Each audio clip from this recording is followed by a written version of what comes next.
চলুন আজকে বাচ্চাদের স্কুল টিফিনের জন্য হেলদিভাবে একটি ডিম পরোটা বানিয়ে দেখাই। বানানো যেমন সহজ হবে, খেতেও কিন্তু ভীষণই টেস্টি। তো প্রথমেই 1 কাপ আটা নিয়ে নিচ্ছি। আপনারা চাইলে ময়দা দিয়েও পরোটাগুলো বানাতে পারেন। তার মধ্যে লবণ, চিনি, একটা ডিম ভেঙে দিয়েছি আর অল্প একটু বেকিং পাউডার, তার সাথে দুধ দিয়ে আমি ব্যাটারটা তৈরি করে নেব। যদি দুধ দিয়ে ব্যাটারটা তৈরি করা হয়, দেখবেন পরোটাগুলো খেতে দারুণ হয়। তো এবার ব্যাটারটা রেস্টে রেখে দিয়ে আলাদা একটা বাটির মধ্যে দুটো ডিম ভেঙে নিয়েছি। তার মধ্যে পেঁয়াজ কুচি, টমেটো কুচি, কাঁচামরিচ কুচি, স্বাদমতো লবণ, চাট মশলা আর গোলমরিচ গুঁড়ো দিয়ে ডিমটাকে ভালোভাবে ফেটিয়ে নিয়েছি। আরও একটি কাজ কিন্তু রেডি করে নেব। তো আলাদা একটা বাটির মধ্যে নিয়ে নিয়েছি শসা কুচি, গাজর কুচি, পেঁয়াজ কুচি, কাঁচামরিচ কুচি, তার মধ্যে স্বাদমতো লবণ, চাট মশলা, টমেটো সস দিয়ে এটাকে ভালো করে মাখিয়ে এক সাইডে রেখে দেব।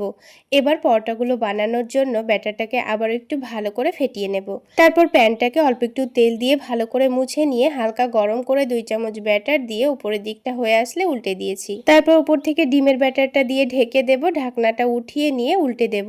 এবার পরোটা চারিদিকে 2-1 ফোঁটা তেল দিয়ে আবারও ঢেকে দিয়েছি। তারপর ঢাকনাটা উঠিয়ে উল্টে পাল্টে খুব সুন্দর কালার চলে আসলে পরোটাটাকে তুলে নিয়েছি। সবগুলো পরোটা ভেজে নিয়ে যখন পরোটাগুলো খাবো তখন এক সাইডে শসা পেঁয়াজের মিশ্রণটা দিয়ে রোল করে মধ্যে থেকে কেটে টমেটো সসের সঙ্গে পরিবেশন করে নিয়েছি।